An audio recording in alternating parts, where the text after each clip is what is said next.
이번 시간에는 우리 인터페이스 방법 명세화에 대해서 같이 한번 살펴보도록 하겠습니다. 우리 인터페이스 방법 명세화라는 거는 내부 시스템을 연계하겠죠. 연계해서 이제 작동을 할 때 그때 이제 인터페이스별로 송수신 방법을 어떻게 할 거냐, 송신 데이터는 어떻게 할 거냐, 오류 식별 같은 것들은 어떻게 하고 오류가 발생했을 때 그 처리 방안은 어떻게 할 거냐, 그런 것들을 전부 다 문서로 정리하는 거, 그걸 보고 우리가 인터페이스 방법 명세화라고 합니다. 그때 이제 송수신 방법 명세화라는 거는 내부 인터페이스 목록이 가지고 있는 각각의 인터페이스들 있죠. 그런 것들에 대해서 이제 연계는 어떻게 할래? 통신 및 처리 유형은 어떻게 할래? 발생 주기는 어떻게 할래? 이런 이제 송수신 방법 같은 것들을 정의하고 그걸 이제 명세를 하는 거를 보고 우리가 얘기하는 거고요. 송수신 데이터 명세하다라고 하게 되면 말 그대로 송수신 데이터에 대해서 하는 거예요. 그래서 우리가 인터페이스 할 때 필요한 송수신 그 데이터에 대해서 우리가 명세를 작성하는 거, 그걸 보고 얘기하는 거고, 오류 식별 및 처리 방안 명세화라는 거는 말 그대로예요. 그냥 오류를 어떻게 식별할 건지, 그리고 오류 처리를 어떻게 할 건지, 그런 방안 같은 것들을 명세를 작성하는 거, 그걸 보고 얘기하는 겁니다. 그때 이제 인터페이스별로 우리가 송수신 방법을 명세화할 때 필요한 정보요. 명세화할 때 필요한 정보들. 여기에는 이제 시스템 연계 기술은 어떤 거 사용할래? 인터페이스 통신 유형은 어떻게 할래? 처리 유형은 어떻게 할래? 발생 주기는 어떻게 할래? 이런 것들이 이제 전부 다 명세화할 때 다 들어가는 그런 정보들입니다. 자, 그럼 시스템 연계 기술이 뭐고, 시스템 통신 유형이 뭐고, 처리 유형은 어떻게 되고, 발생 주기는 어떤 것들이 있는지 그거 좀 이제 살펴보자고요. 자, 우리 시스템 연계 기술이요. 시스템 연계 기술에는 지금처럼 이렇게 여러 가지가 있어요. 자, 첫 번째 거 이제 DB 링크라는 게 있습니다. DB 링크라는 거는 데이터베이스 기본적으로 제공해주는 DB 링크라는 이 객체를 이용하는 그 방식을 보고 우리가 DB 링크라고 해요. 그 다음에 이제 API, 오픈 API요.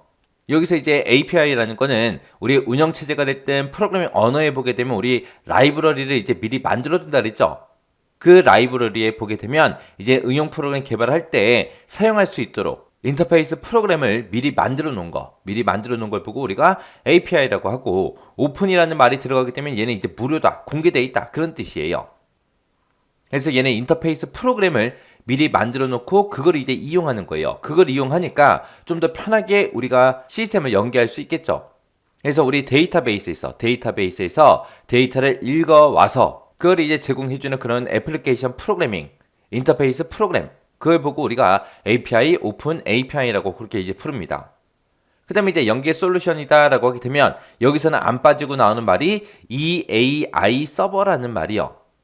EAI 서버하고 요 말이 나는데, EAI라는 게 우리 쉽게 얘기하면 공항에 관제탑 있죠? 그 관제탑이랑 똑같은 역할을 한다고 생각하시면 됩니다.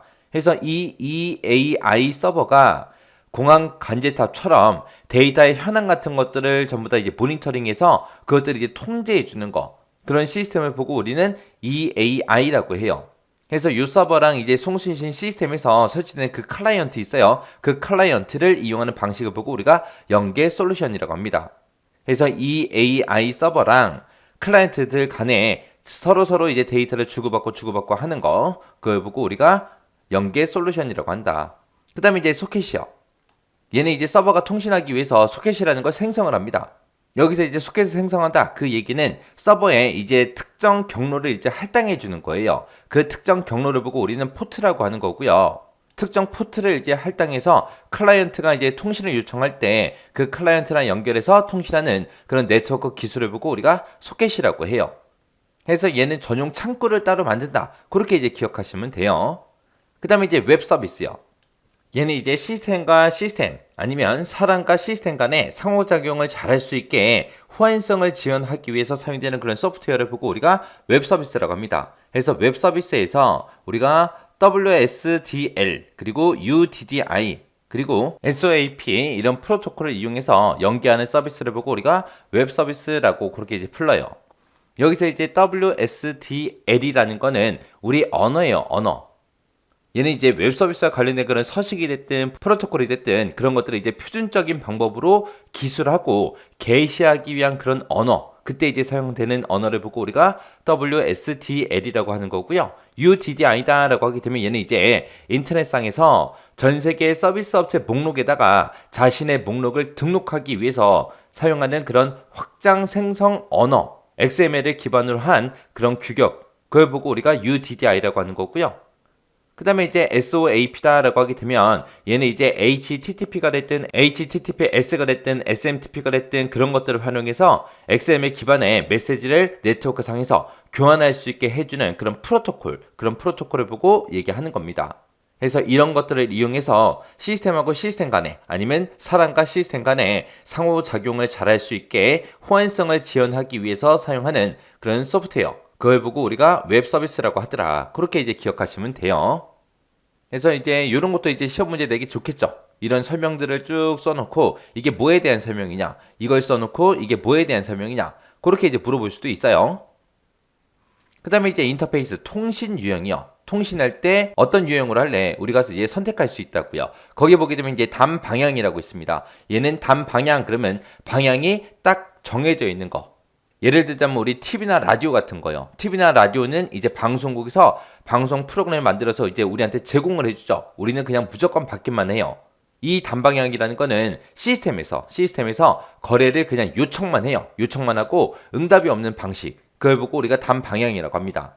그 다음에 이제 동기하고 비동기라는 말이 나오는데, 동기라는 거는 시스템에서 이제 거래를 요청을 해요. 요청을 하고 응답이 올 때까지 뭘 한다? 대기를 하더라. 대기하고 기다리는 거예요. 그게 이제 동기 방식이고, 비동기 방식은 얘도 동기처럼 똑같이 시스템에서 이제 거래 요청을 해요. 거래 요청을 하고 나서 동기 방식처럼 대기하고 있는 게 아니라 다른 작업을 수행하고 있어요. 다른 작업을 막 수행하고 있다가 응답이 오면 그때 이제 처리되는 그런 방식을 보고 우리가 비동기라고 합니다. 그래서 거래 요청을 하고 나서 기다리냐 안 기다리냐 그 차이예요. 그래서 우리 인터페이스 통신 유형에는 단방향, 동기, 비동기하고 이렇게 세 가지가 있습니다. 그 다음에 이제 인터페이스를 이제 처리하는 그 유형이요. 처리 유형에는 지금처럼 이렇게 세 가지가 있습니다. 실시간 처리가 있고요. 지연 처리 방식이 있고, 우리 배치 방식이 있고, 이렇게 세 가지가 있어요. 실시간 처리다 그러면 실시간 처리라는 거는 바로바로 사용자가 어떤 특정 내용을 요청하게 되면 그 요청한 내용을 바로바로 즉시 처리하는 거, 그걸 보고 우리가 실시간 방식이라고 하는 거예요. 그 다음에 이제 지연 처리다라고 하게 되면 얘는 데이터를 매 건 단위로 한 건 바로바로 처리해버리면 비용이 많이 들어가요. 그때 이제 사용되는 방식이 우리 지연 처리 방식이요. 예를 들어서 우리가 인터넷상에서 뭔가 본인의 인증을 받을 때 우리 인증 문자가 날라오죠. 근데 인증 문자가 바로바로 즉시 날라오는 게 아니잖아요. 조금 있다가 날라오고 조금 있다 날라오잖아요. 그런 거를 보고 우리가 지연 처리 방식이라고 해요. 그 다음에 이제 배치 방식이요. 배치 방식은 대량의 데이터를 한꺼번에 처리할 때 사용되는 그런 방식입니다. 그래서 얘는 모았다가 한꺼번에 확 처리하는 그런 방식을 보고 얘기하는데, 얘는 이제 뭐 세금 계산을 하거나 월급 계산을 한다거나 그런 것들 이제 계산하는 거, 그런 것들은 한 달에 한 번씩만 처리하면 되겠죠. 그렇게 이제 모아서 처리하는 방식을 보고 우리가 배치 방식이라고 합니다. 그 다음에 이제 인터페이스 발생 주기요. 발생 주기. 얘는 이제 개발할 시스템이 있고 내부에 시스템이 있을 때 걔네들끼리 이제 서로 송수신 데이터가 이제 전송이 되겠죠. 전송이 돼서 이제 인터페이스가 사용되는 그 주기를 보고 얘기해요. 사용되는 주기요. 인터페이스가 사용되는 주기를 보고 우리는 인터페이스 발생 주기라고 하는데, 얘는 이제 업무 성격이 됐든 송수신 데이터 전송 양을 고려해서 우리가 매일마다 아니면 수시로 아니면은 주 1회 이렇게 해서 이제 구분을 합니다. 그래서 얘는 뭐 전부 다 실시간으로 처리하면 참 좋겠죠. 근데 우리가 이제 전송량이 됐든 비용이 됐든 그런 것들을 생각을 아예 안 할 수는 없잖아요. 그래서 그런 것들을 고려해서 이제 매일마다 아니면은 수시로 아니면 주 1회 그렇게 이제 발생 주기를 구분합니다.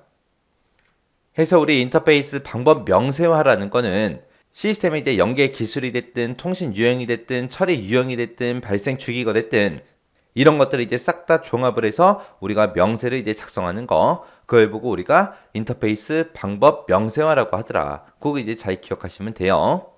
자, 그럼 이 내용 잘 정리하고 지나가시기 바랍니다.